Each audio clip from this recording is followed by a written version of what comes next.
கிறிஸ்துவில மிகவும் பிரியமானவர்களே, 12/1/2021 உங்களை சந்திப்பதில் மகிழ்ச்சி அடைகிறேன். வாருங்கள், ஒரு நிமிடம் நாம் ஜெபிப்போம்.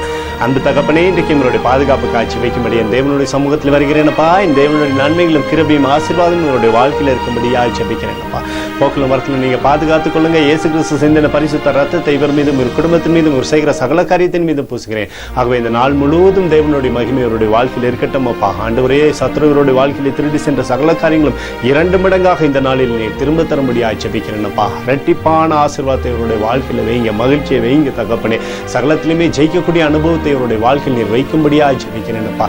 மத்திய 5:14 நீங்கள் உலகத்திற்கு வெளிச்சமாய் இருக்கிறீர்கள் என்று சொல்லி எழுதப்பட்டக்கூடிய வார்த்தையின்படி அப்பா, இவரை நீர் வெளிச்சமாய் மாற்றுவீராக. என் தேவனுடைய வெளிச்சம் இவரோடு இருந்து செயல்படுத்துவோம்ப்பா.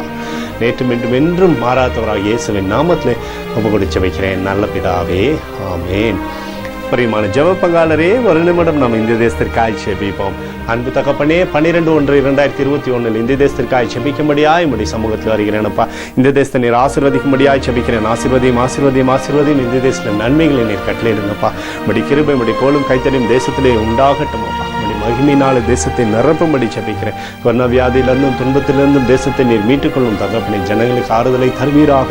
எங்களுக்காக அடித்து நொறுக்கப்பட்டுக்கூடிய இயேசு கிறிஸ்து ஒரு சிந்தனை வெளியேறப்பட்ட ரத்தத்தை வைத்து ஆண்டவரே இடத்துல இரக்கத்தை கேட்கிறோமப்பா. இரக்கத்தை தேசத்தில் நீர் தருவீராக. அத்தோடு இந்த தேசத்தில் எழுப்புதலை தரும்படியாய் ஜெபிக்கிறேன். எழுப்புதலை தருவீராக. எழுப்புதலை கண்கள் பார்க்கும்படி நீர் ஆசீர்வதிக்கும்படி ஜெபிக்கிறேன். நேற்றும் இன்றும் என்றும் மாறாதவராக இயேசுவின் நாமத்தில் ஒப்புக்கொடுத்து ஜெபிக்கிறேன் நல்ல பிதாவே, ஆமென். பிரியமான ஜெப பங்காளரே, ஆண்டவர் நம்மளுடைய ஜெபத்தை கேட்டிருக்கார். இந்த நாள் முழுதும் கர்த்தராகிய இயேசு கிறிஸ்துக்குள் நீங்கள் வளரும்படி உங்களை வாழ்த்தி ஆசீர்வதிக்கிறேன். ஆமென்.